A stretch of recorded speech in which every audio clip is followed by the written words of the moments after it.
Hey guys, welcome back. Today I'm going to teach you how to mix up your CT play. Normally, when you play a CT, you just have your positions and you stand there trying to flash out and kill the terrorist who's coming towards you. But what you want to do is try to mix in some aggressive rounds. Especially if you have a good AWP player, you want to have him running around the map, taking shots depending on where his spawn position is. Or you can have some M4 guys smoking away somewhere and going aggressive there. Especially on like D2, you can smoke in the double doors and go aggressive in the hallways and try to boost there or do something creative. And I think it's very important that you try to use this as much as possible, because I see a lot of top teams still just standing there waiting on their positions. They're a really good team individually, but they're just getting owned because the terrorists are knowing what they're doing and know where they're standing pretty much. So to try to disturb the terrorist play, just try to go aggressive, 1 or 2 or 3 rounds per game. I mean, it's not a lot of rounds that you have to do it, but the terrorist, if you do it in the beginning, will always have to remember it, and they're going to be a lot more passive than they normally would. So I'm going to show you a few examples here of people playing aggressive and how good it can be. What we see here is Kugu from MIBR playing on Inferno as CT. And we can see him going wherever he's spawning. If he's spawning towards the banana, he's going out there. As you can see here, going out the banana, waiting for the enemies to come, and there, taking a shot, and falling back. And the same goes for when he has a middle spawn, towards the middle directly, trying to pick somebody off here. As soon as he's taken his first shot, or nobody is showing up, he's falling back towards the vault, standing there. And as soon as that shot has come, he's falling back towards the library and standing there. And it's really so hard to play against that when you have such a good AWP player in the opposite team. Because he's picking you out when you're trying to peek and when you're standing with a flash in your hand, trying to help your teammates out. And as soon as you're coming up the middle, he's there again, taking a shot, falling back.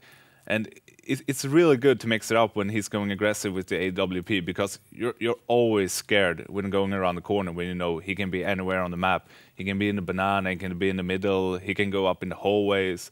It's really, really tough to play against if you have a good player like that. And I recommend all the teams who have a good AWP player in the team to do that.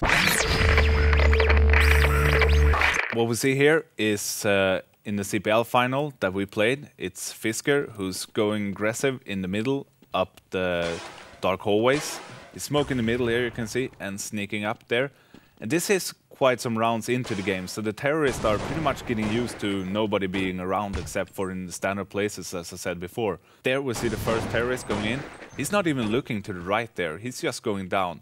And we see his teammate going in as well, and he's not looking there either, because they're so unused to people being aggressive that he's going down as well with the bomb there. And it's a 5 versus 3, and we have the bomb in the dark hallways, and we win the game and we win the tournament.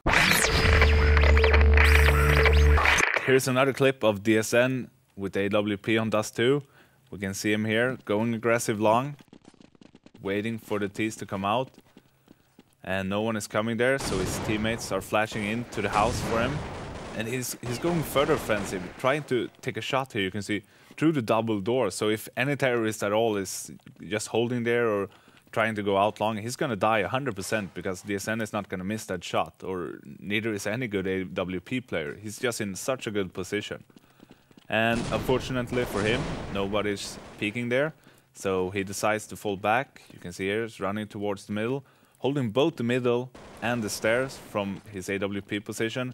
And you know, the Navi team doesn't know if he's in the middle or if he's in the long or if he's in the catwalk or anything. They're so scared of him.